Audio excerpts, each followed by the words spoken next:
And then we should just start.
Hello, everyone. I hope I'm audible.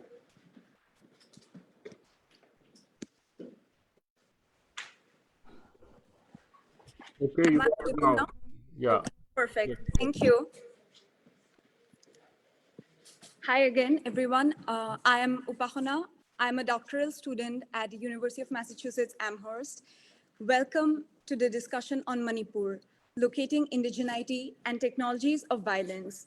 It's so wonderful to have you all here with us today. Special thanks to everyone at the Boston Study Group, the Boston South Asian Coalition, and South Asia Peace Action Network for helping put this together, and to all of you who might be joining us at this late hour from India. South Asia Peace Action Network is a peace movement launched in 2021 that covers South Asia and the diaspora and furthers narratives of peace, dialogue, and regionalism in South Asia. Boston Study Group is a nonprofit organization dedicated to working towards a just and equitable society and supporting students from marginalized backgrounds. BSG is founded on the values of Ambedkar, the Phules, and Periyar. Boston South Asian Coalition is an intergenerational South Asian-led organizing collective and organizing for gender and racial equality, environmental and economic justice, and an end to caste discrimination. BSAC works to support anti-fascist human rights movements on the subcontinent and works with local communities in solidarity.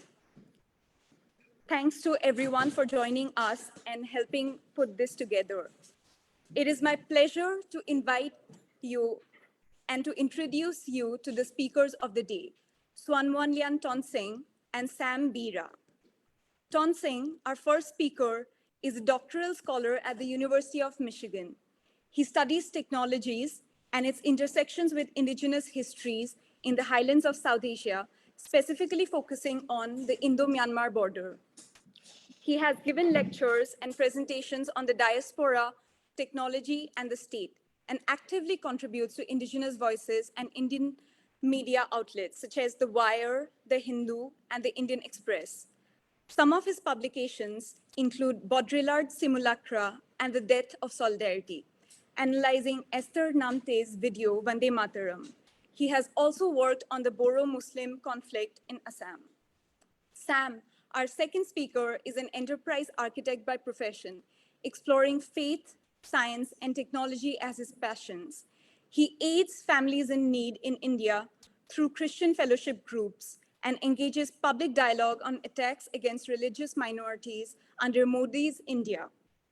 Before we start, I wanted to pay our respect to the indigenous peoples of the lands where we are gathered today, the Massachusetts tribe, from which the settler colonial Commonwealth of Massachusetts derives its name.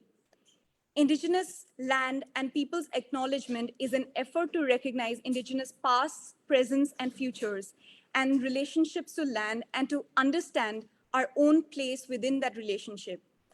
I invite all of us also to focus on the contradictions of land acknowledgements, whereby our institutions seek a politics of recognition, similar to what we see in Northeast India today, without pursuing substantive sovereignty, redistributive politics, or land back, as many indigenous communities have continued to point out. Settler colonialism is a structure and not an event, Patrick Wolf had argued.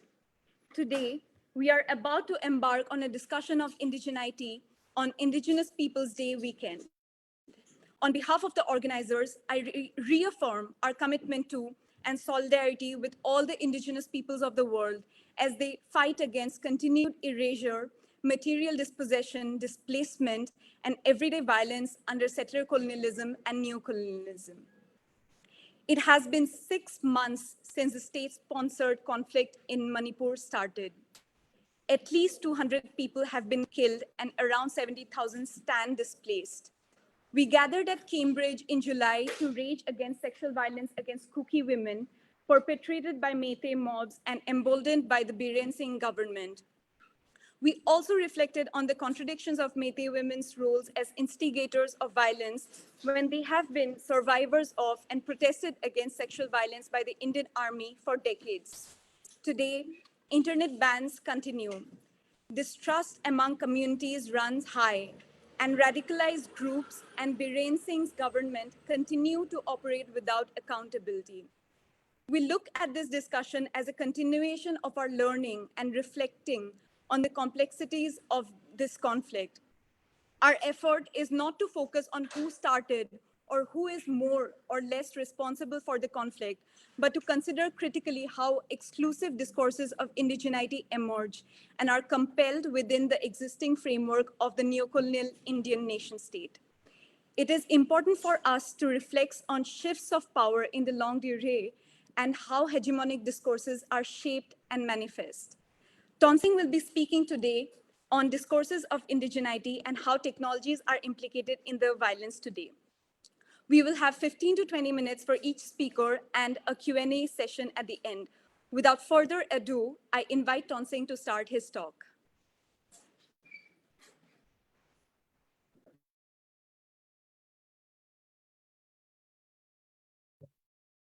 Can you put on the slide?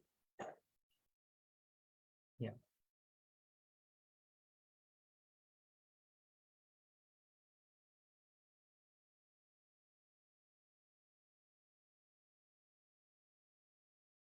Yeah. Yeah. I hope I'm audible. Hello everyone. amasain zosuan paite zomi kahia kebanga zosuan sile sa kiguizop na nepe umain kapu pa sat sa gamu dale dun to kitwakin kahumbit to ding hi. I am an indigenous Zo, and we, the Kuki, Zomi, Mar, Mizo, will continue to uphold our land and resources put forth by our forefathers. And happy Indigenous Peoples Day in advance. On this day, we remember and commemorate the histories and cultures of indigenous peoples across the United States, the world, and the minorities within indigenous peoples, which I shall call the margins in this talk. So I'll focus on a key theme, that is how technology reconstitute the structure of indigeneity in Manipur and what it does to the minorities or indigeneity in general. And I will avoid going into the long history of Manipur, but I will have to highlight key points just to contextualize it. Then I will jump to the current crisis on the basis of an analysis I did since the crisis, that is the play of technologies. And here by technology, my main focus is on the media, but technology by definition is a technique that is developed, that is a development of more like a tool or a technique for human progress or human development. Owing to the multiple nature of the audience, I will refrain from using academic languages as far as possible. Yeah, going to the history of Manipur. And please bear with me because this is important for building the context of technology as we experience today. History of Manipur. Métis had settled historically in the Métis Valley or Imphal Valley as early as 33 AD. A mention of the Nagas' presence in the hills in today's Manipur was visible as early as the 1st century AD or even earlier. For example, the Moyon Nagas probably settled in the hills in Manipur in the 1st century AD. And here I am not, bringing in claims that, the hills, the valley people settled first or so and so forth, but I'm only bringing historically available, writings at this point in time. And the cookies, according to some authors, argue that the word cookie first appeared in the royal chronicles of the Meitei kings, and even in Tripura, that goes back as early as 264 AD. For example, there are records of Meitei kings under the name of a cookie, that is Tao Ting Mang, if I pronounce it correctly, who became the king of Manipur in 264 AD, and so forth.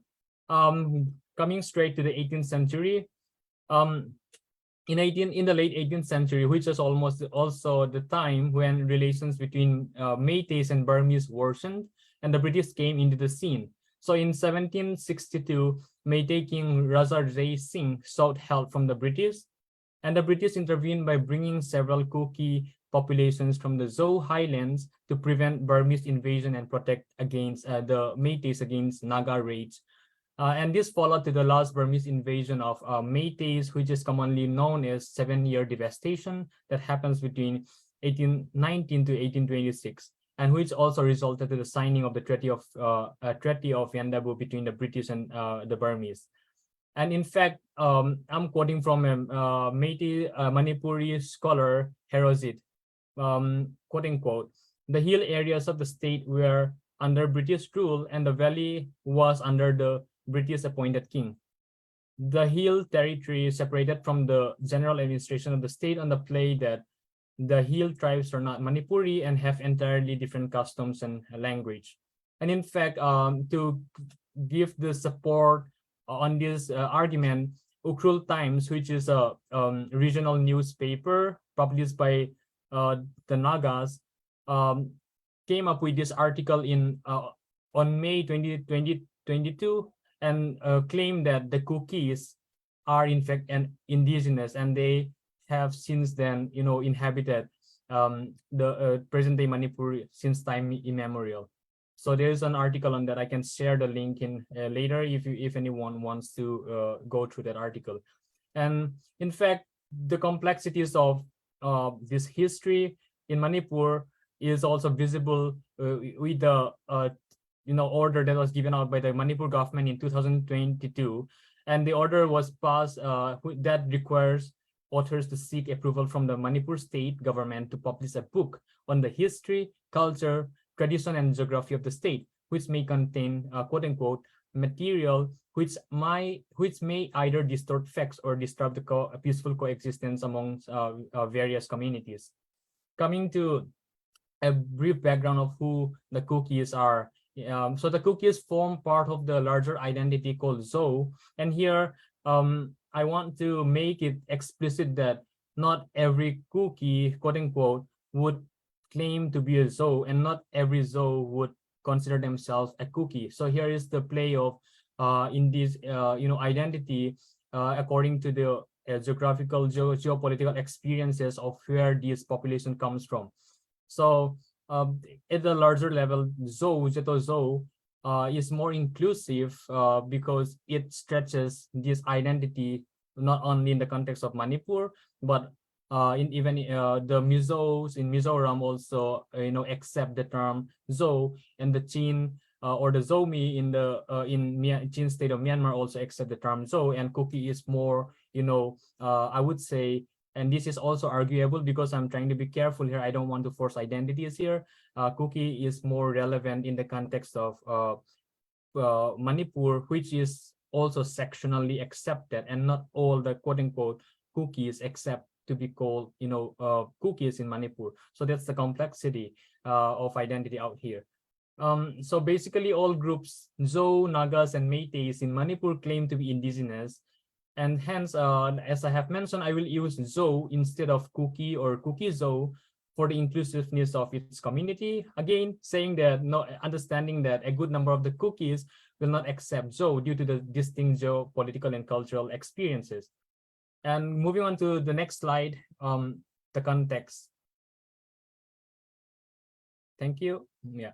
So basing their arguments on the population expansion of the Métis and building this as a narrative to claim shortage of land in Imphal Valley, along with influx of illegal immigration, that is cultural and there is cultural and emotional revival of the Métis since the early 2000s, which are visible through various demands of the Métis, for example, inclusion into 6th schedule since 2013, inner line permit in 2019, and there are events of like ambush and killing of top-tier officers from the Zou community by Métis militants, booby traps planted in certain villages in, for example, Lamka, mass raping of Zou women, especially the Mars, as a way of claiming dominance in, dominance in land and claiming of the ancestral land as in part of Lamka in, for example, 2006, and so on and so forth.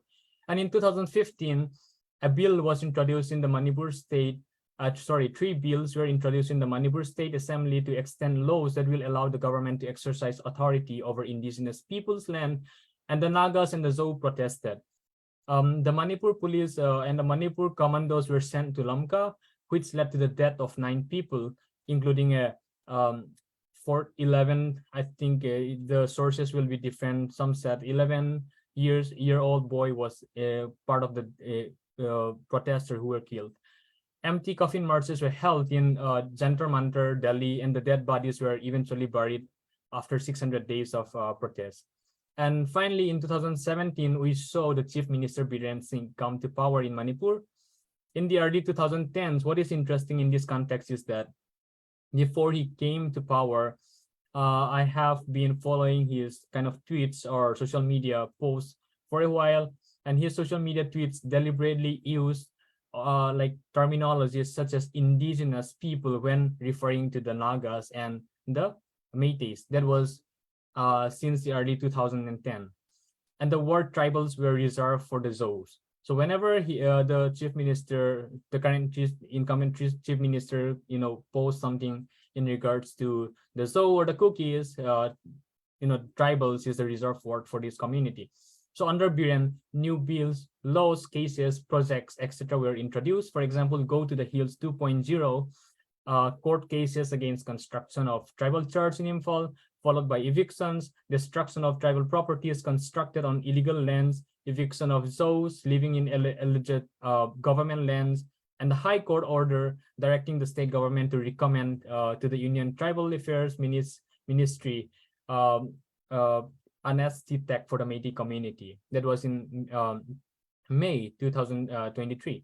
And all this eventually led to the present conflict. So the present conflict is not about the question of who started the conflict. It's more about the historical trajectory, that the historical narrative and the trajectory around which these forms of conflict could erupt.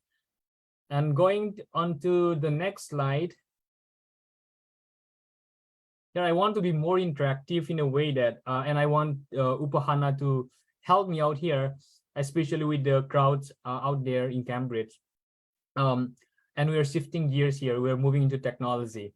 Can you please ask, the person next to you, why is Manipur in conflict? I will be giving maybe 1 minute for you to discuss to any person next to you, and hopefully we'll get maybe 2 or 3 answers from the crowds. And I hope that Upahana would pass it on, and then we'll move on. Just 1 minute.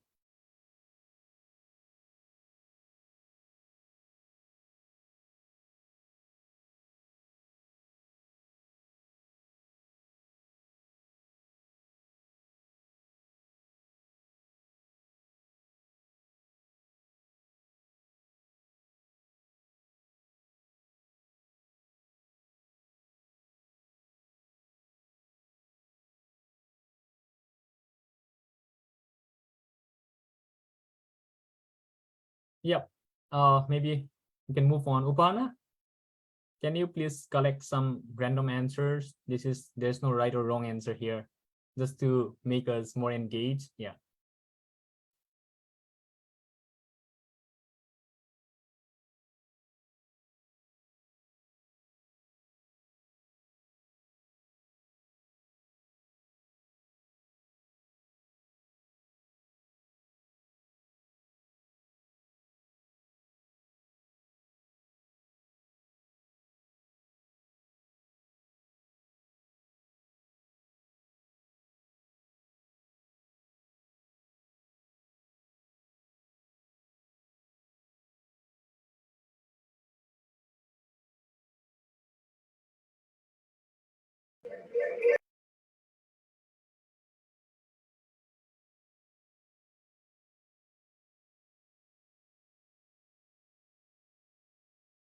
Yeah, maybe you can come back. So the responses that we are getting from here is that this is over land, and the right-wing government wants to take the land of the tribal Zo people.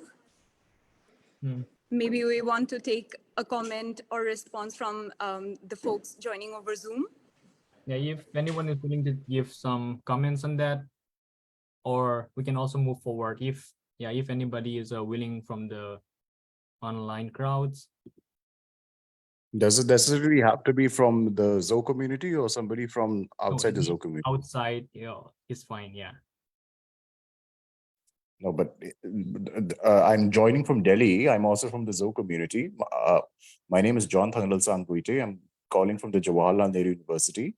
Does it need to be from the Zo community or not from the non-Zo community? No, it's open. So it doesn't have to be like a long LND discussion, just 1 or 2 lines. Yeah, that's what I kind of need. Yeah. Okay. Hi, Monlian. My name is John Thangal Sangwite. To all the people who don't know me, I'm a researcher with the Jawaharlal Nehru University School of International Studies in JNU, and I'm currently a research associate with the India International Center. I was also earlier with the National Human Rights Commission and also with the United Nations High Commission for Refugees. Why is Manipur in conflict? Well, I don't know how. To the people who have not been clearly following this particular issue, this entire issue, the entire imbroglio of the Manipur conflict has been going on from the. So, can you hear me? Am I audible to everyone? Yeah. So can we keep it short, because I just want to move on with the next slide. So I just want to get feedback. Basically, the thing is, this entire imbroglio has been going on from the time of colonial times. So basically, the reason why Manipur is in conflict is one of them is the colonial impact. It's also because the British didn't properly understand the entire milieu of the Zo Kuki and the Meitei also. To an extent, yes, the colonial neglect and the colonial impact is also there, and also historical negligence of the post-colonial or the post-independent state of India. So basically, it's all because of colonial effect and also as well as the post-independent Indian leadership that completely didn't understand the entire Northeast. For example, if you look into most of the writings of Ved Marwa, who was a former governor of Manipur and Mizoram, he specifically said that the entire Northeast was taken to be as one particular region, and they didn't understand the demographics. That's why even the former governor of Manipur and Mizoram, Ved Marwa, the former IPS officer, specifically said that. So even G.K. Pillai, the former Home Secretary, who also said that Manipur has been an entire historical negligence from the start. So bureaucracies after bureaucracies have basically failed to deal with this particular problem because the problem goes back into history. The Meiteis claim it, the Zokogis claim it, the Pangals claim it, everybody claims Manipur. So basically, this entire issue is not going to solve in a fortnight. It will keep continuing going on. So Okay. is that all right? Yeah. Thank you. Thank you so much for the All participation. right. Thank you so much. Yeah. Thank you. Yeah. Yeah, let's move on to the next slide.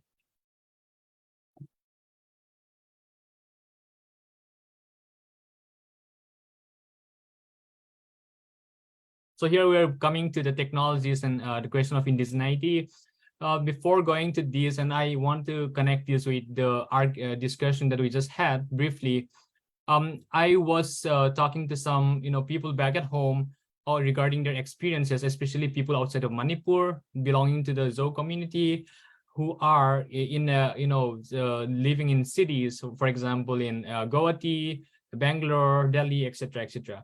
So their experience of the conflict outside of Manipur is quite interesting because what they would normally hear from people around in their neighborhoods, for example, would be the discourses or narratives are very different. So some would say that, some in the sense outsiders from in the context of Manipur would say that the conflict is because of cookie militants or poppy cultivations, the terrorists, and so and so forth, which is very much the narrative that is being sold on the media.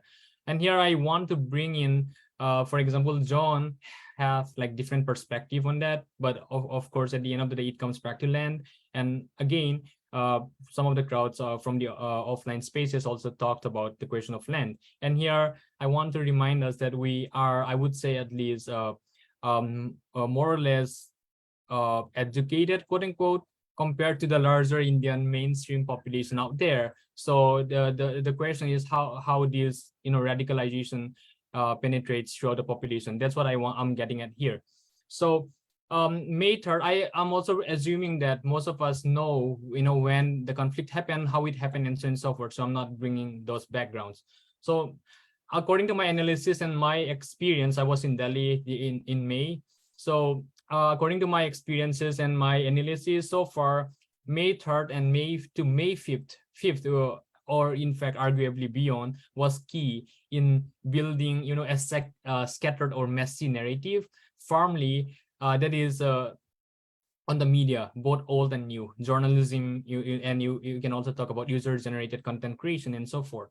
So what was built on this narrative, through these narratives, where the idea around like ST demands, illegal immigrations, whatever you have heard of, and so on and so forth. But in the process, what is interesting here is that the notion or the idea around to gain quote unquote sympathy, I would say, of the majority religious groups in power was in place, and that was very foundationally like beautifully put, I would say. And what the question again is, what does this sympathy mean? Why is it even important? Because if you look at Manipur or Northeast in general, it doesn't really have that political, I mean, comparatively political, geopolitical significance, of course, which it is gaining. So why Manipur is in such an insignificant region in India? What better way is there to catch the attention of the majoritarian groups, right? The larger majoritarian groups across India.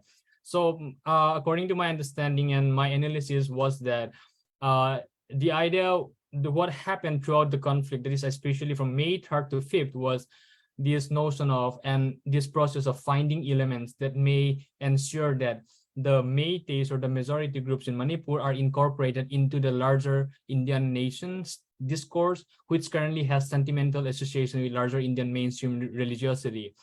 And it deals away the sentimental aspect of religion and make that the base positionality in a way that becomes so firm, in a way that whatever kind of narrative is brought about later on, for example, poppy, terrorism, etc., would always connect it back to the idea of religion.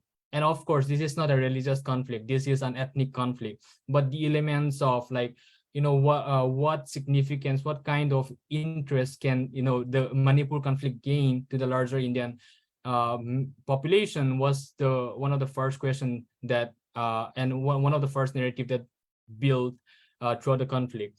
And of course, this was highly circulated through public figures, social media, and state and national media to amplify and gain quote unquote sympathy again. And this is merely a process of what I would like to call self-inclusion within the dominant discourse in contemporary India, while excluding minorities. So there's this constant process of exclusion and inclusion. Next slide. Yep. And here I would like to further stress this conflict is not unique in the case of Manipur. And fellow religious groups, for example, the Muslims, the other minority groups, are also like experiencing this very case across India and of course across the world. So what is important here is to understand what makes these multiplicities of or multiple narrative possible, while building a firm ground that looks like this have some religious elements in it. So the narratives are possible through multiplicities of what I call quantitative, countable, and qualitative knowledge or entities. First, the quantitative categories are the individuals, for example, a person, a social media user, a public figure, the numerical population, and so on and so forth, which is basically countable. Or in fact, the social media platforms, WhatsApp, Instagram, Wikipedia, and the question of how many platforms are involved that spread the information. So quantitative is, like I said, the countable or quantifiable subject through which these narratives penetrate through. And the qualitative entities are the value, qualities, and in-depth penetration of information or emotions possible through quantitative entities, or basically a medium. So qualitative is the degree through which such quantitative penetration is successful. For example, there is no one encompassing agreement on the reason behind the conflict. So it's so scattered that everywhere it's different narratives, it's different discourses. But for the majority religious groups who are in power and the population, of course, it comes back to the notion of religious sentiments being attached to this notion, while in itself we know that this is not a religious conflict. So what does the narratives or distract or silence? And let's go to the next slide.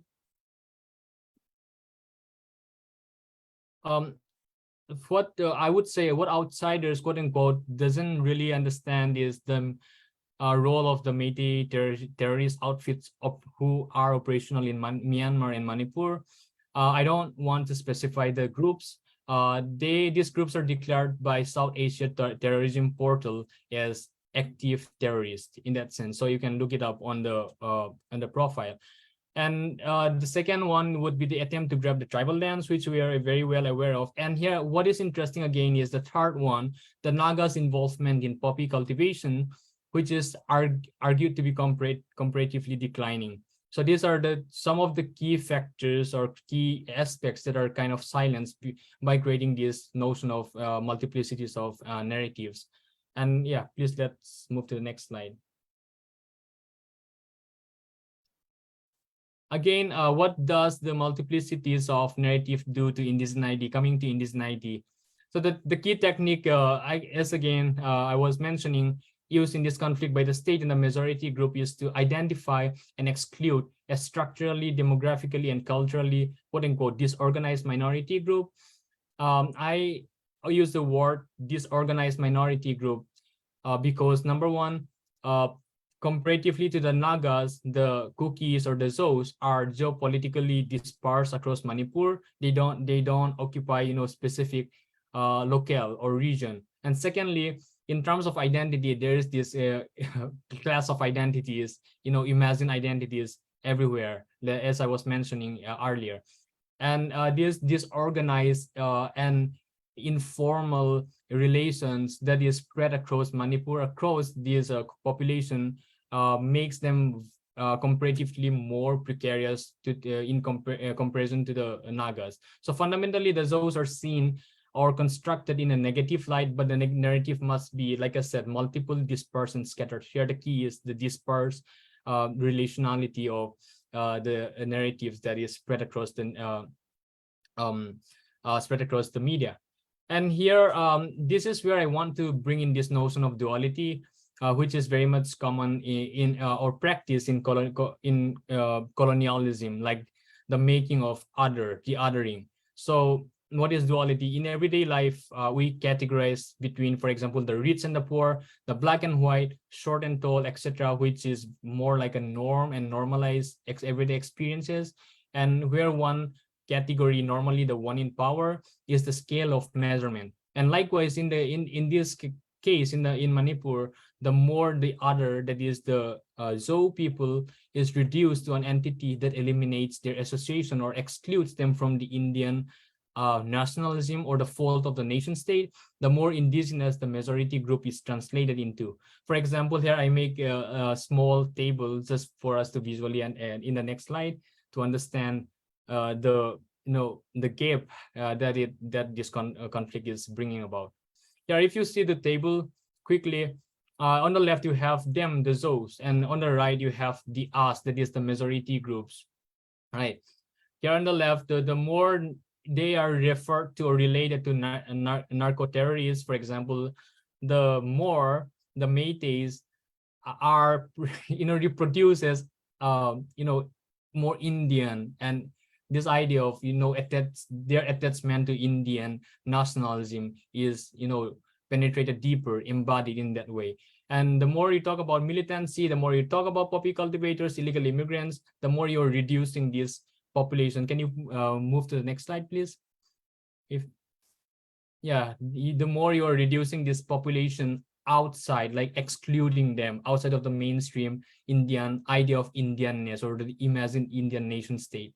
So here you see in this circle and the box that I have made here, groups in power, the nation state, the more those are reduced to this question of illegitimacy against their indigeneity, the more for example, the Métis become holistic, and the more they belong to India, the more they become the caretaker, the more they become legitimate in that sense. So here the further the gap is, the more the Métis or the majority groups becomes embedded into the larger notion of Indian state, while that it comes to the cost of the Zos being excluded outside the idea of what it is mean to be an Indian.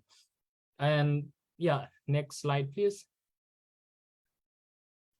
And basically, this is much what I want to talk about. In conclusion, this analysis allows us to see margins or peripheries and centers within indigenous people. So this notion of indigenous people as holistic, sacred.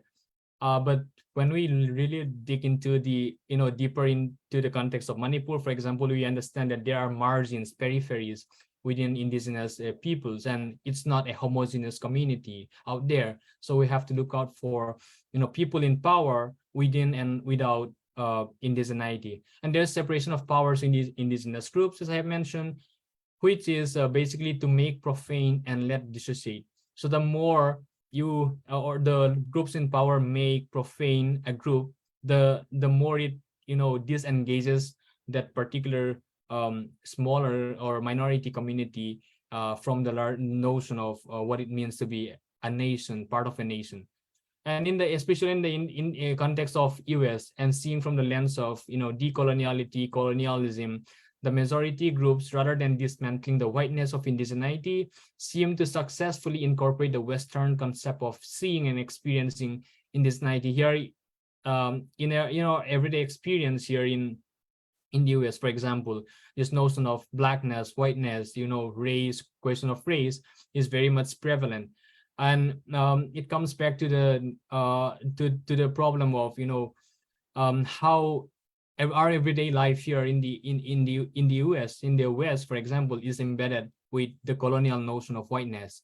So what is happening in the context of Manipur or across India today is more of the problem of how the notion of the West, the idea between the us and the them, the whiteness of how we see the everyday life is reproduced continually in this for example in the problem of claiming indigeneity. So by creating a divide between holistic and non-holistic, sacred and profane, etc., this problem is intrinsically, as Sang was mentioning briefly, is more of a colonial reproduction of everyday experiences.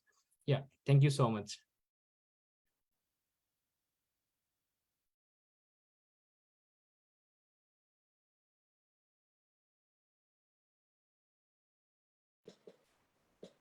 Thanks so much, Tonsing. We will now move on to our next speaker, Sam.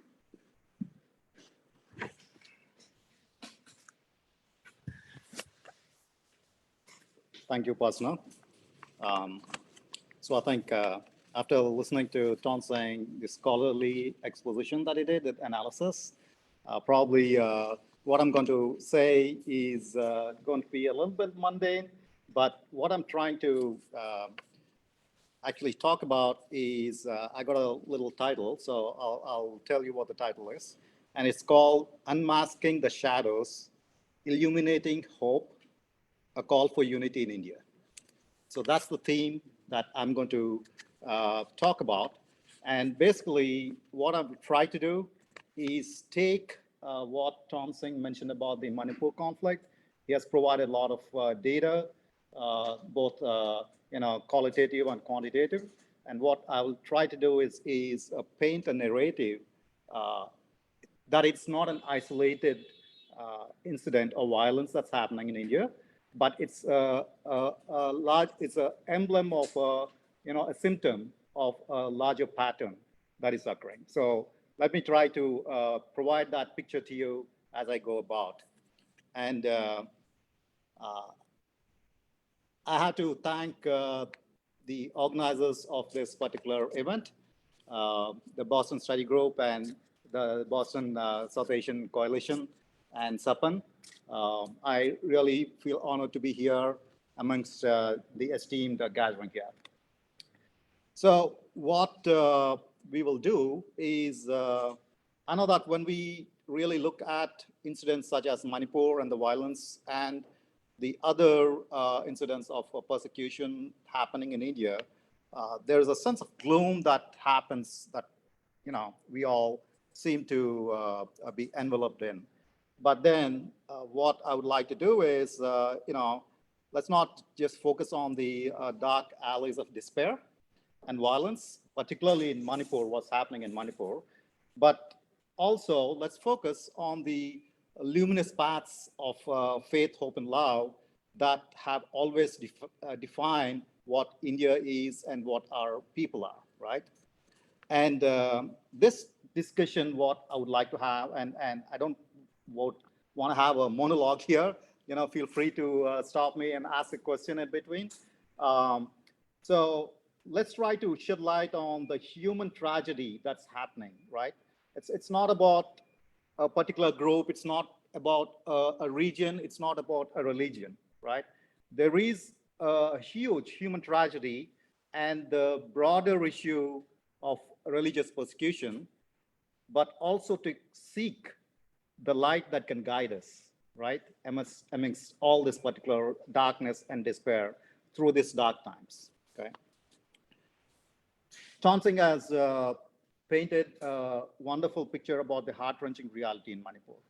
I don't think I need to go there and dwell upon it, but as part of this narrative, if you try to visualize a day where your home or your sanctuary or your place of worship are consumed by flames, that's what we had seen a lot, right? And your sense of safety is totally shattered and obliterated, right? And that happened, and it's happening now. And your belief in humanity itself is on trial, right? That's the kind of thing that's happening in Manipur. And we do know that this sitting here in the US, like we may not feel really what the extent of violence and the extent of pain that's happening, but it's a cruel reality for many, thousands and thousands that have been displaced. And this violence, probably Tonsing must have gone over that numbers.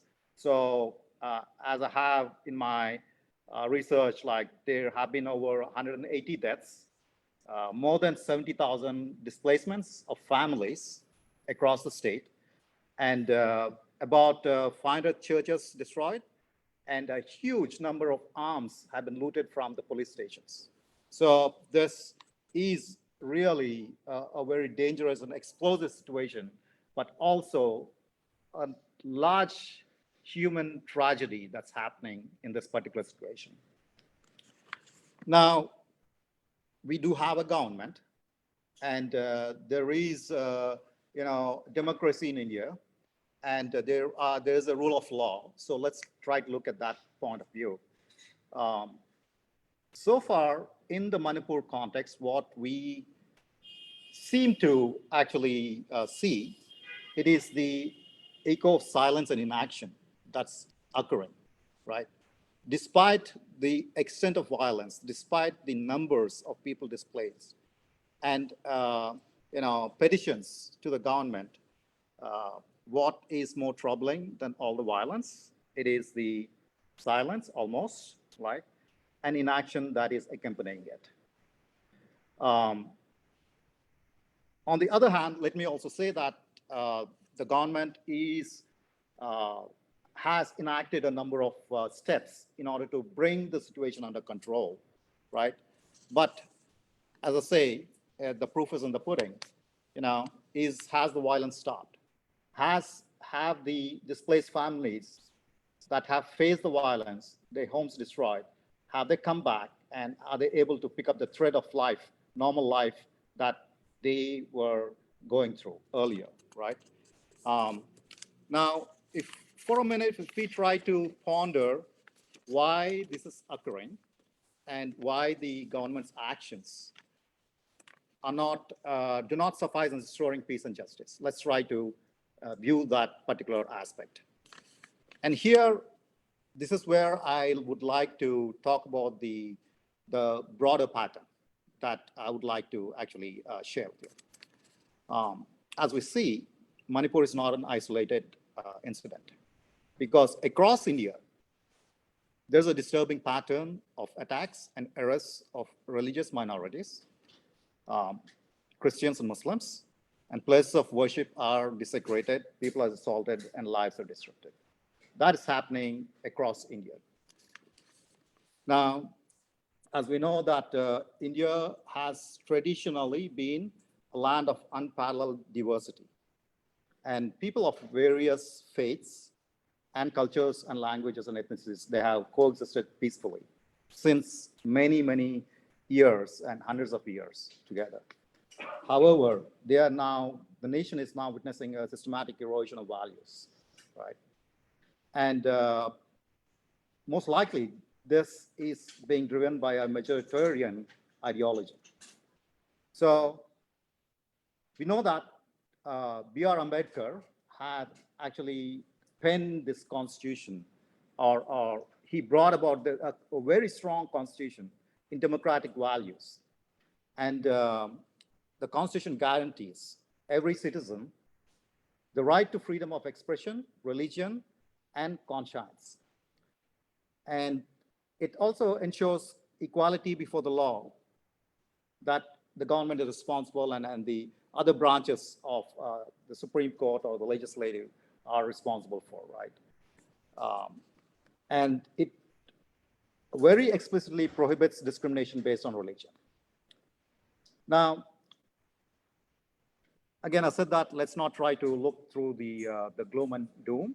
Let's also try to see in these trying times, let us remember the power of faith in our Constitution and hope for a united future, and then love for our fellow citizens, right? And this can guide us towards the peace and harmony that each one of us aspire to And it's the most basic thing that every one of us in life that we need, that we as, living in this great nation, that we enjoy, and we are seeking the same thing back home in India. I would like to actually share some data. I have not made any slides for this, but when I started preparing for this day, I had asked one of a known contact back in India about the data, right? And I asked them to send me the data for 2022 and the 2023, especially the number of arrests every month that are happening in UP based on the conversion laws. And I was shocked to find that the data that was sent to me, and this comes from a very credible source, it is the number of arrests every month that are happening on places of worship and in private homes when people are gathering, and having maybe a chat or a prayer or other things. Since January to the month of September, there have been 556 incidents of arrests. 556 arrests. And the pattern is the same.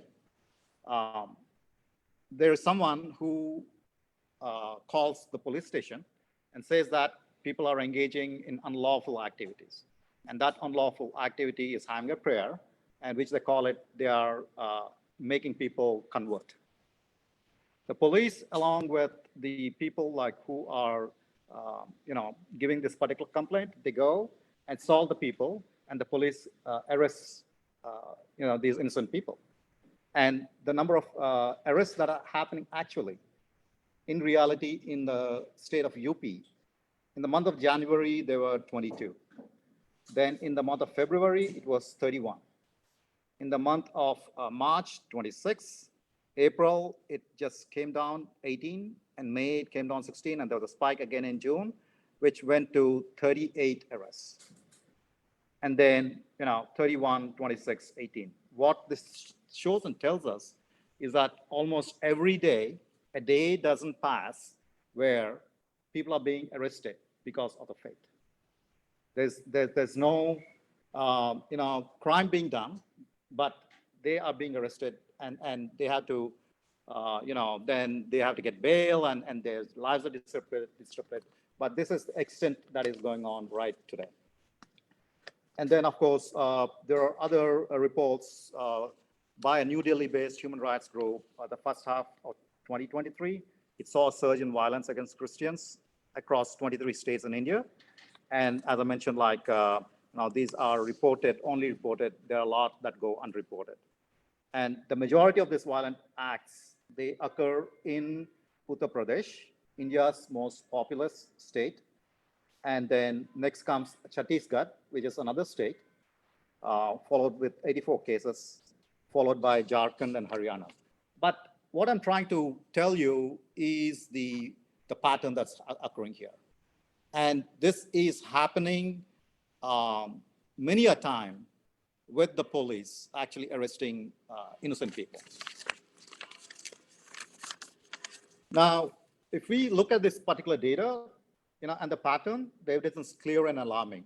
And according to the US Department of State's International Religious Freedom Report, it is documented. And every year, US CIRF, they actually present this to the US government, and almost like India is there in the top 10 of nations of concern on religious freedom, right?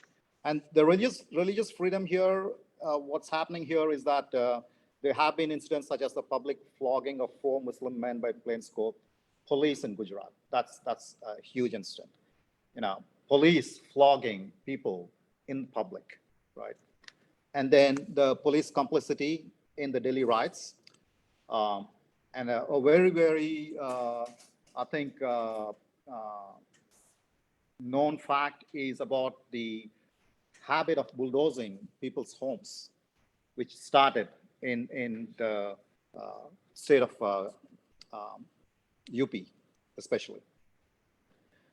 There have been a lot of hate speeches and public calls, open calls for genocide against Muslims, lynching, and other hate-fueled violence. And most concerning in this is the demand for clemency for those who have engaged in these attacks. And that's really shocking. And this is the pattern that's going on. There is the Human Rights Watch Worldwide Report. We have Oxfam's India's discrimination report, which goes into at length into all these particular incidents that are happening. And one shocking thing that I read is the Oxfam India's discrimination report. The report revealed some of the statistics that show the extent of such discrimination. The wage gap between Hindu men and Muslim men being 21%. The unemployment rate among Christians being 9.8% compared to 6.1% for Hindus. And the representation of Dalits and Adivasis in senior positions being only 4.7% and 3.4%. So a lot is happening as the data shows. Now, these are not isolated incidents, but as I mentioned, that it's part of a larger pattern of hate crimes, hate speeches, and hate laws that are actually marginalizing and oppressing religious minorities.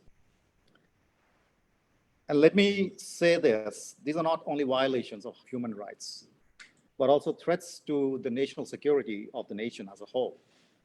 The social harmony and the fabric of economic development. When there's so much of strife going on, and when it is trying to be suppressed and there's no acknowledgement of this going on, it is very unfortunate and it's dangerous.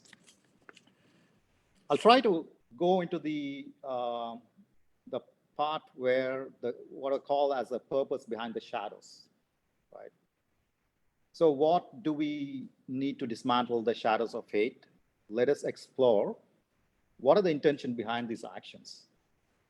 There's a reason, unless there's a reason and what is the intent behind this insane acts of violence and discrimination?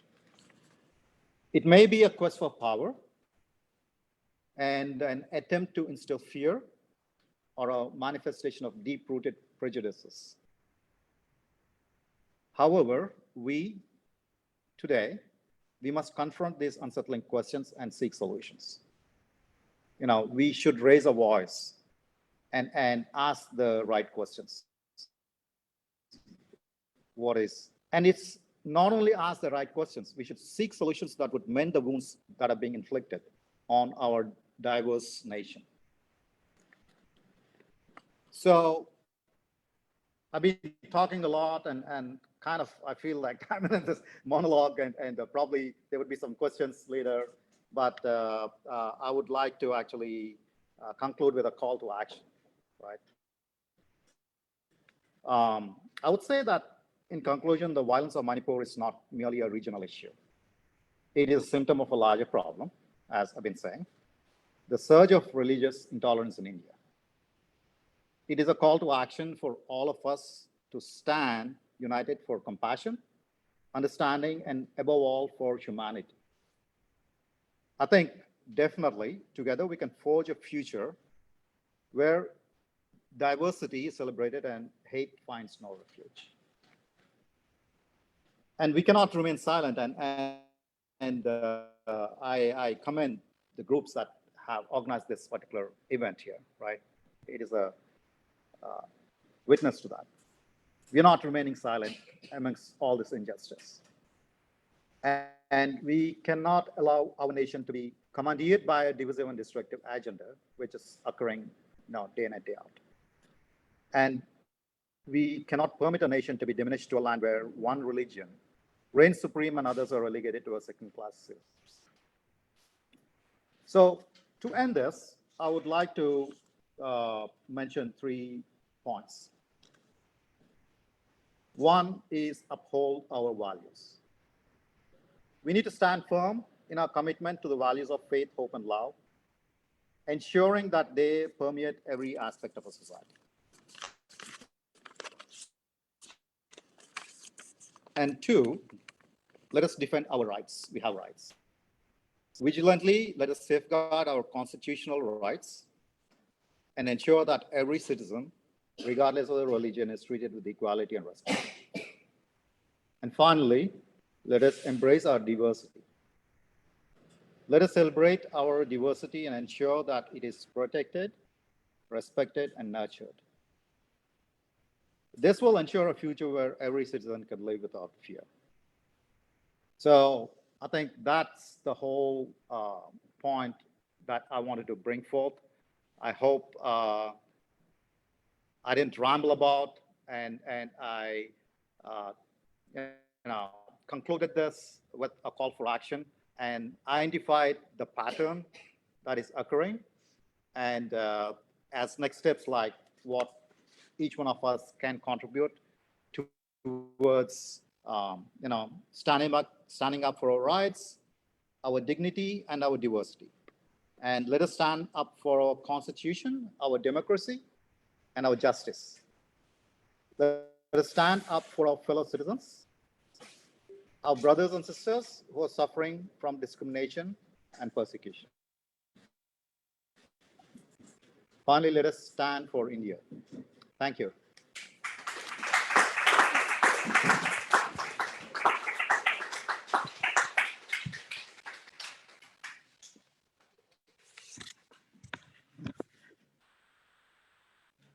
Thank you, Sam. Now, I think we'll open it up to questions. We have about 25 minutes or so for the Q&A. We're hoping to alternate between the in-person audience and the Zoom audience. I already see John's hand raised, so perhaps we can start with John, if that's okay. Please go ahead. Hi, am I audible to all of you? Am I audible? Hello, am I audible? Yes. Hi. Like I introduced myself before when Monyan came online, I'm calling from New Delhi, and I'm a researcher here with the Jawaharlal Nehru University, and I was earlier working with the United Nations. So basically, one is just a question, and the other one is just a comment, suggestion, and one is a question. So basically, the first, I'll just turn to the question. Now that just bear with me, this question will be like like 1 minute or so. It was a first of all, it was a wonderful presentation, an insightful presentation that Monlian and Mr. Sam gave. It was really insightful. Congratulations to both of them. Basically, just wanted to ask Monlian, now that the Tedim people from Myanmar are calling themselves Tedim Chin and Zomi in Zomi nationhood within Myanmar, and they are also being migrated to the US and calling themselves entire Zomi expatriate community. Now, when you intertwine this with the entire issue of the Zo, Kuki, Mar, and Mizo in Manipur and Mizoram, where do you see the nationality question coming in this particular light? Because, for example, books like for example, the sociologists and political scientists like Ernst Geller and Paul Brass has specifically talked about ethnicity and nationalism. So if we would choose this entire Zo, Mar Mizo people were to choose the nationality notion, where would we choose? Would we choose the Indian-ness nationhood, or would we choose a Zo nationhood that is going on within the academic circles or the policy circles? For example, William Van Schendels talked about Zomia, right? And then Professor James Scott, also in his book, Upland, I forgot that particular book, The Art of Not Governing. Yes. So basically, in that particular book, he specifically argues that Zomia is an entire nation. Now, where we are kind of there's kind of a complexity coming in over here. What nationalism and nationhood should we choose? Should we choose a Zhou nationhood or the Indian nationhood? So where does it intertwine? So that's my first question. The other suggestion is that the other one is that this particular Manipur genocide, I have specifically spoken to the regional delegation head of the ICRC in Delhi, and I've met him. I've given a report to him, and the meeting is due this month. So don't lose heart to those people who are bearing this particular news.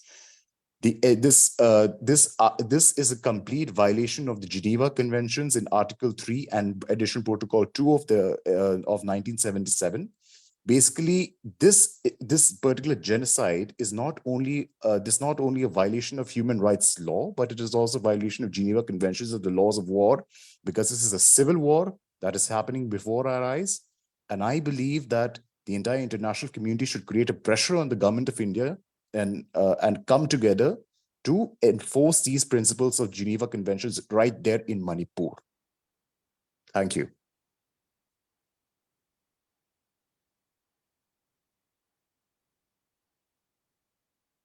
Thank you. Did you hear the question and suggestion? Yes. Okay, Upana, thank you so much. should I go ahead or are we taking more Yes. questions? No, that's it. Yeah, sure. Thank you so much, Joan, for the comments and the question. The bringing up this, complexity of nationhood, etc. So there's this term called beats, BESCHED, beats, diaspora. That is basically what diaspora in our own country. So basically, in the context of the ZOE specifically, we are in a situation where we are diaspora in this whole geopolitical space that is demarcated through colonial regime. So I would say, rather than this notion of standing up for a zone, let's say, quote unquote, country, which was very much historically argued in the past, I think this whole idea of nationhood would fall into the realm of the imaginary rather than something that is feasible at this political condition of our time.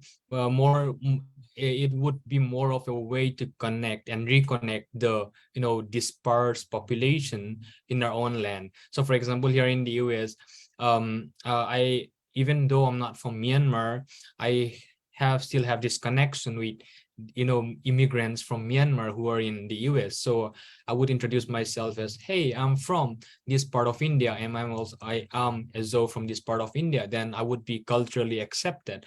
So I would say that this notion of revisiting our culture, despite the force against the force of modernity, I think that's something we can really pursue forward, because living in the borders, it's constant, the extension of the state sovereign power. You never know what is coming, but what you can do at the local is to resist in a way that we make sure that the culture is intact and it goes wherever we go. Otherwise, it always comes back to the question of cultural ethnocide in that sense. So yeah, I would put it that way. I don't know if that answers the question. Yeah.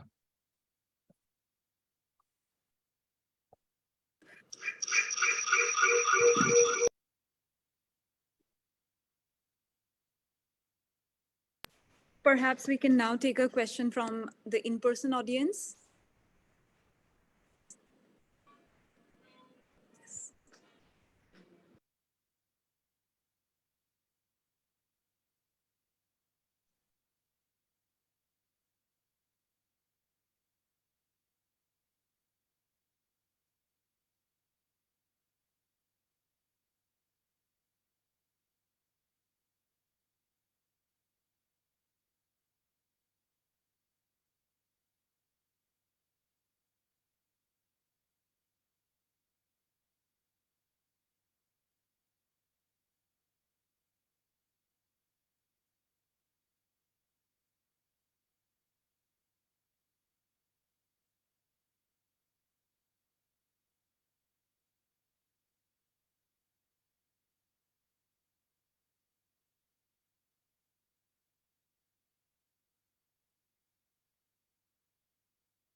um,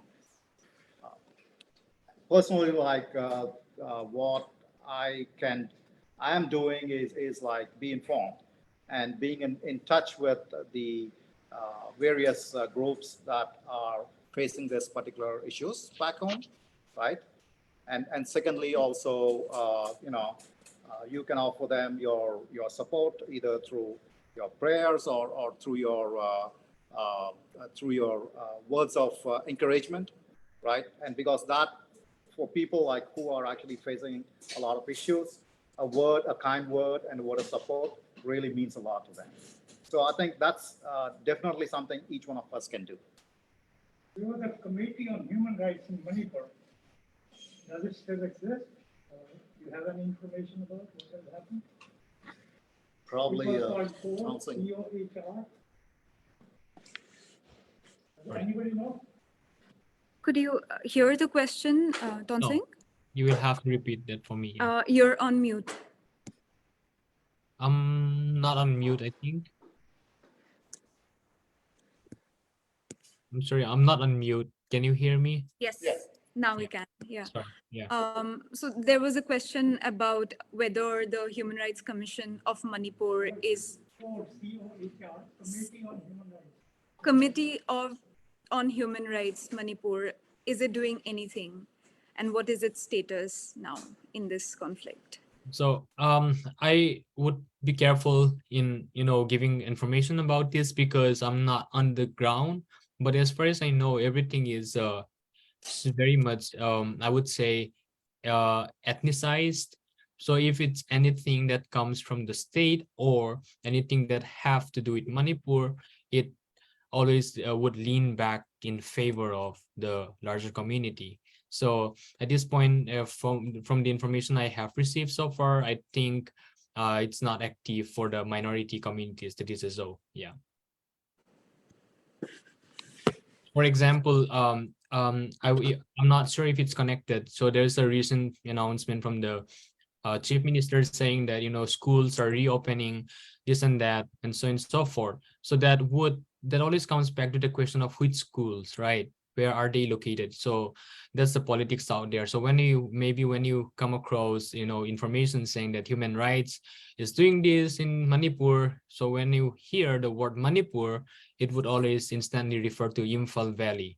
So the question is, you have to dig deeper into which part of Manipur are they referring. So that would be one thing that the audience can really look into. Thanks so much for that, Tonsing. We have a question on Zoom. Tareen, please go ahead.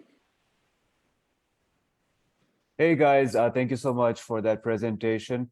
I wanted to know and learn more about the distinction between the hill and the valley, the social values inscribed to this geographical difference.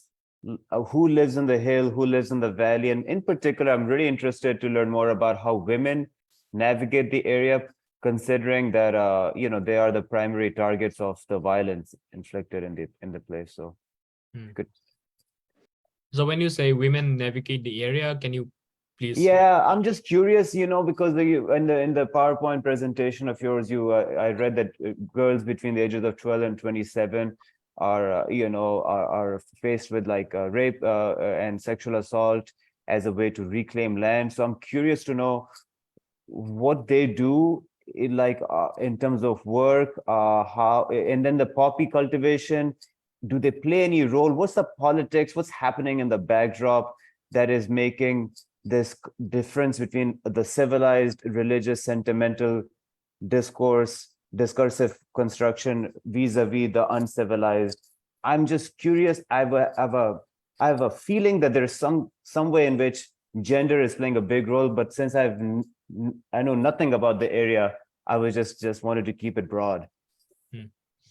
So the Zos and the Nagas live in the hills. I would start with that. And the Métis live in the valley.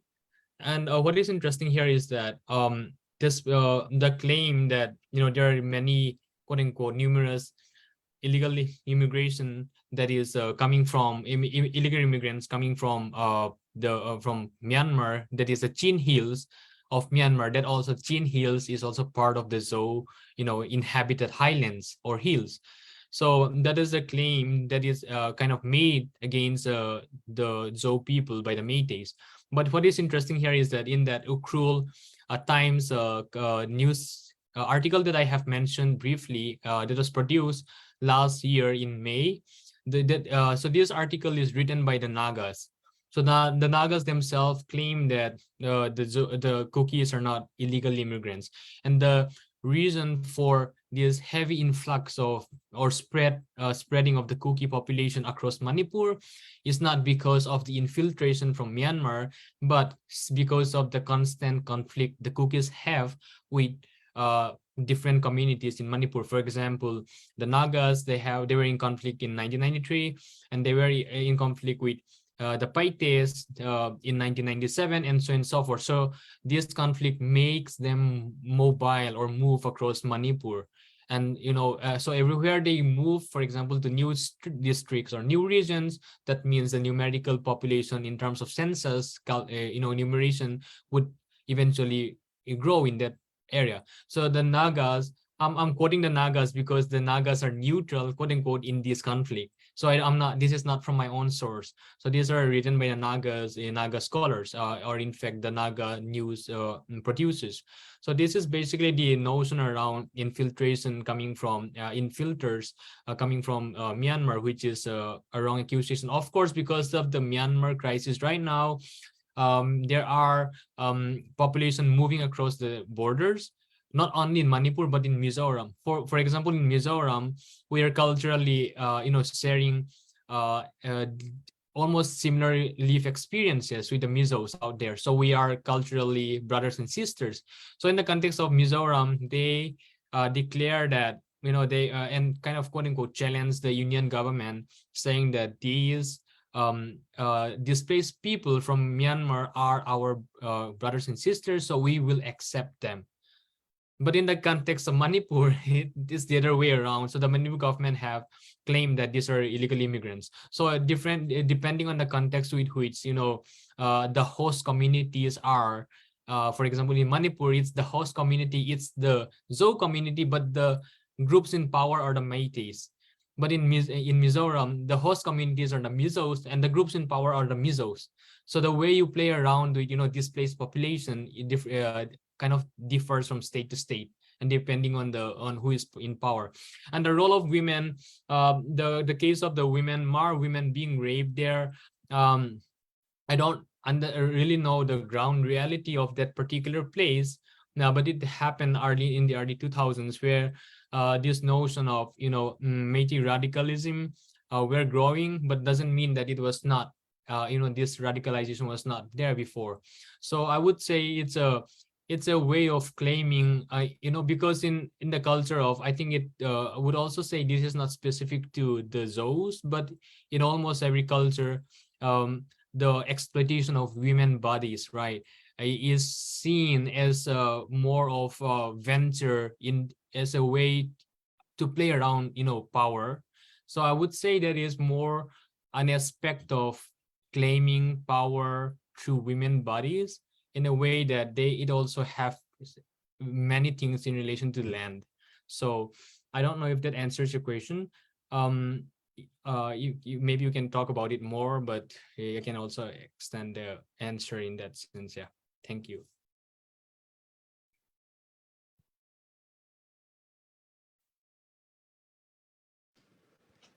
We have a, thank you for that, Tonsing. We have a question from Padma.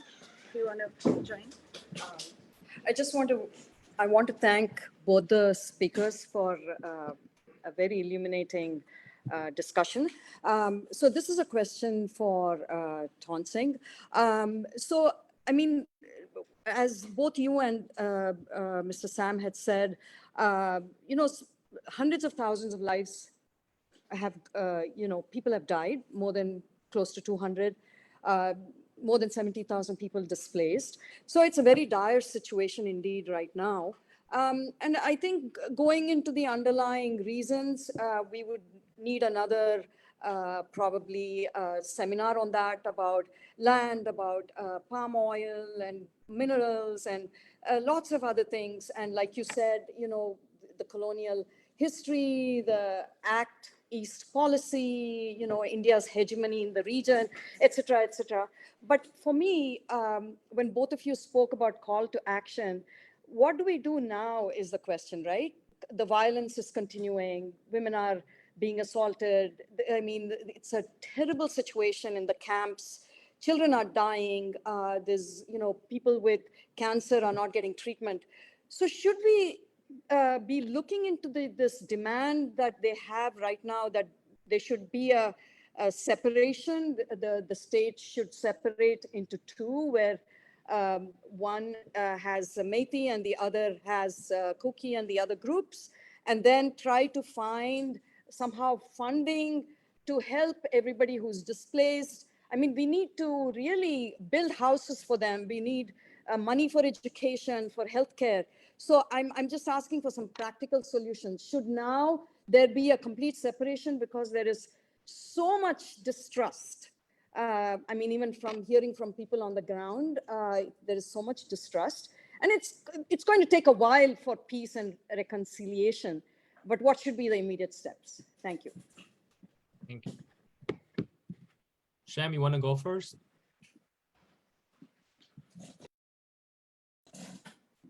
I mean, Sam, if Sam wants to go first, yeah. We can't hear you, Tonsing.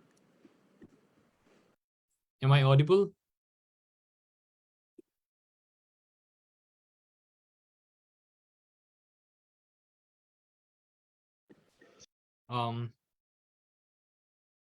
Upahana.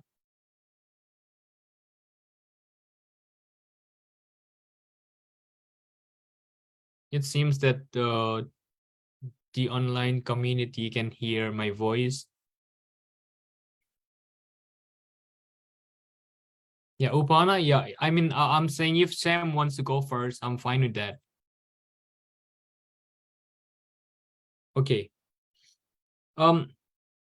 Yeah, of course, I would say straightforward. There are like two immediate, I would, of course, so if even so long-term, solution that is required in terms of one would be political solution, the question of state, union, territory that must keep on going. And second, like you said, the infrastructural or economic aspect of it. So in terms of the political aspect, it is very much, so even if this conflict had not broke out, the everyday, disparities against the Zo community is historical. Like I said, I was bringing those examples of women being raped, whenever our top tier officers are on the verge of getting promotion, for example, they would be ambushed and killed, and and so on and so forth. So here the militants, there's an example which I wanted to bring in, but I was kind of worried that it might be sensitive. But so there's this notion of what I call division of labor violence in Manipur history. So there's this division: what the state cannot legally or formally do, it would bring forth, either the mobs, for example, what we have just seen throughout the conflict, the mobs, or let's say Arambai Tangles, Meitei Lipun. These are just misnomer, or in a way that these are distractions from more like an instrument where the state cannot act. These are the instrumental tool that the state use, sorry. And this is historically happening throughout. So when the state cannot do something formally, they would use, for example, the militants, the terrorist groups. But what the state can do, for example, legally, is the evictions of, legal, legitimate evictions of Zo people or Kuki people from I would say, how do I even put it, like under the pretext that they're settling in illegal lands, right? So here comes the notion of divide between what the government can do legally and what it cannot do legally. So this is historical, and this is there are a lot of disparities besides these, like the infrastructure disparities. For example, a very close example, my mom, she is a arthritis patient, a very simple example. So she have to get access to Imphal hospital every 3 months or 6 months. Now it's already like how many months? she's not getting treatment. So what options do we have? If we were to go through, for example, Mizoram, it takes maybe 12 hours plus for on by roads, and then from Mizoram to Guwahati, and the notion of, or the very experience of getting new doctors, and so and so forth. There are many stories out there, and this is just an example I'm bringing in because it's historically, we are always under oppression by the Métis or the majority groups. And what is interesting here again is that even though the Nagas are silenced, like at this point, they are kept in a position that they have to be silent, I would say, politically silent. So it doesn't also mean that the Nagas are not oppressed by the majority groups. So here is the one community who are targeted, and one community who are silenced.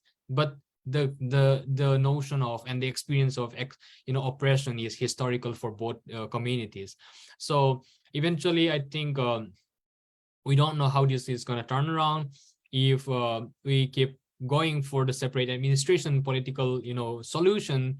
There might be cases where the Nagas also start speaking up, and then the Métis wouldn't get involved again, so and so forth. So this is very, very much complex. But in terms of the everyday experiences, political solution is the its mandate. Like it's it's the required, it's more than required, I would say.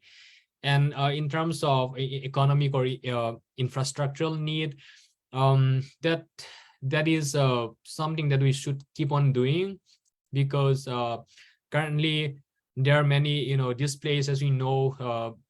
There are like thousands of schools that are converted into displaced homes, for example, or shelter places. So how do you re-accommodate and constantly accommodate or re-accommodate people who are engaged and disengaged, and so forth? So I think the need for a financial and infrastructural, giving this differentiation between financial infrastructure, because the kind of infrastructural and financial aids that they give out also it differs. Because when we think from afar, we would presume that, for example, let's say they need medicines from afar, right? But then it's more like the top-down approach. But when we talk to the locals, that's not what they need. So I'm trying to bring this distinction between, do they need financial aid or do they need infrastructural aid, for example? So that must also be kept in question. Yeah.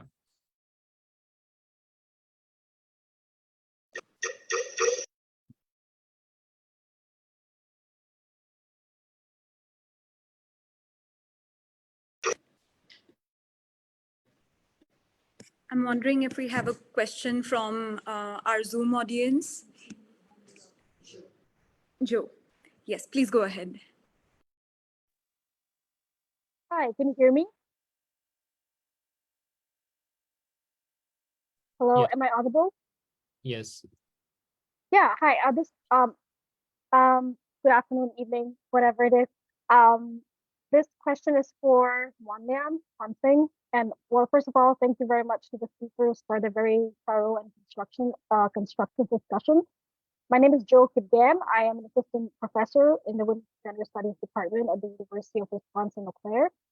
And I have a question for Hansing. So I am from Imphal. I grew up in Imphal. I am a Kuki-Zo tribe, but uh, a major part of my life has been spent in the valley. So it's kind of weird to say that I actually have, I would say, a more emotional attachment to the valley than the hills, just because my grandparents grew up in the valleys with Mayfays, and these are pretty much the people that I, assumed or at least endorsed as my brothers and sisters, even though we were culturally and ethnically different. However, as a distant observer, being in the States for over a decade now, and I'm observing as a distant observer, even though my my parents and my siblings have been directly impacted by this conflict. They have been ruthlessly uprooted from their home. They haven't seen our family home for the past 6 years. So anyhow, going back to my question then, so one thing I have noticed something very bizarre in the sense that, particularly to do with the term indigeneity, right? The term indigenous.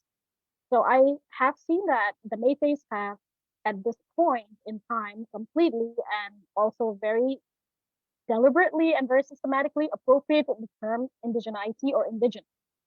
So they have sidelined us, they have literally marginalized us and othered us, whereby we can't necessarily make claim on the term indigenous because we are quote unquote tribals.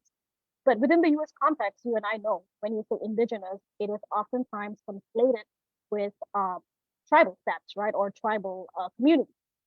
So I have been very confused. I'm not necessarily able to articulate my take on how come the Métis have very conveniently appropriated the term indigenous and rendered us as others that, you know, we are tribals, but we're not indigenous. But within the US context, when you use the word tribal or indigenous, it means one and the same thing almost. So how do you dismantle or perhaps even construct and even perhaps challenge this appropriation and reclaim that word back for our community?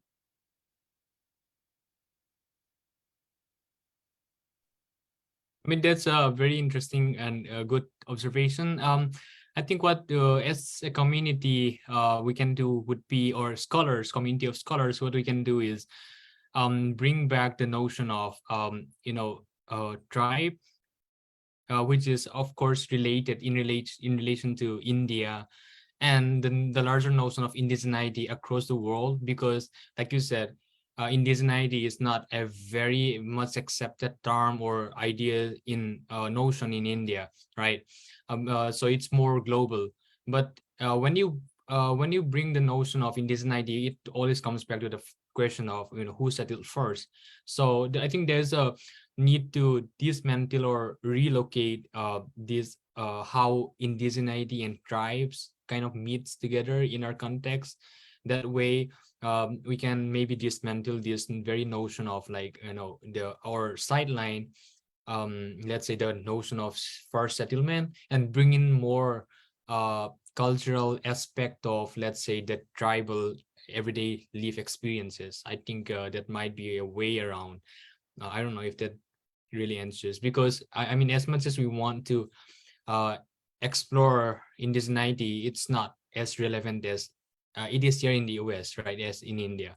So I think they have comfortably like appropriated this term because they control the state, so they control the regional and of course some of the national news media, and it's more like the once you firmly establish what you want to claim, and as I was explaining before, so dismantling it is the problem. So I think we have to bring more of the tribal aspect and then merge it with or blend it with the notion of indigeneity as claim, for example, by the Nagas in that article that I have mentioned, who they have right away. And what is interesting here again is that that article came out last year, and this year throughout the conflict narrative, their kind of narrative almost shifts towards the argument that they are not indigenous, that they, in the sense the cookies or those, are not indigenous. So there's this constant pressure, political pressure, which also determines your status as an indigenous person, and so on and so forth. Yeah.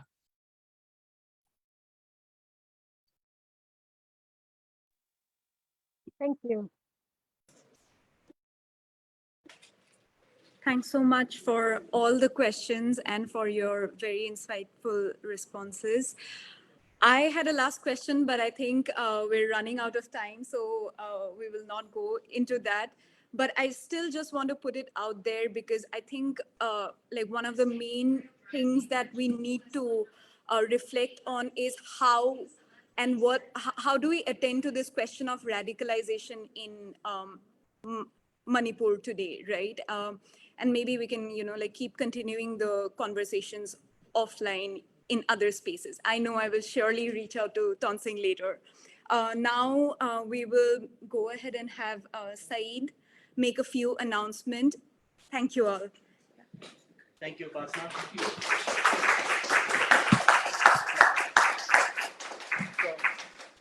Sit here. So I just want to, say a thanks to everyone who has joined today.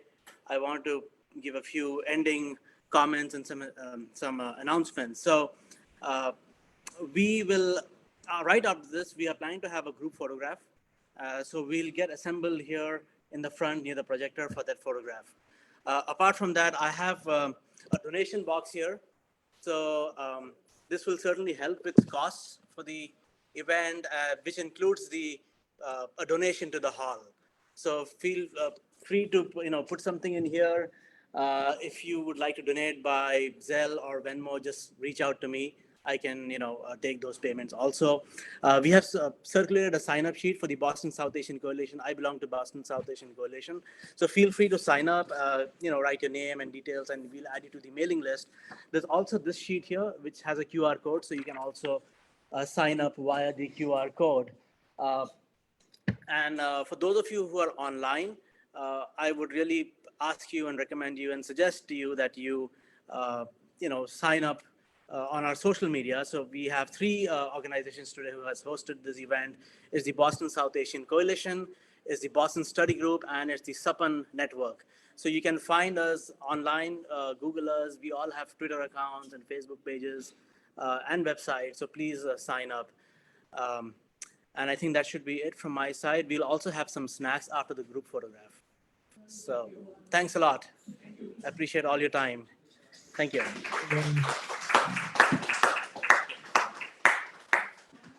I want to thank again to all the folks who joined online and also at such, late hour. Thanks to the speakers. And I forgot to yes, mention that. and yes, thank you from all of us to our wonderful speakers. It's been really great to reflect critically on what is happening in Manipur and also in larger India. Thank you, Sam, and thank you, Tonsing, once again. Thank you, Tonsing and Upasana. Great job. Thank you, Sam.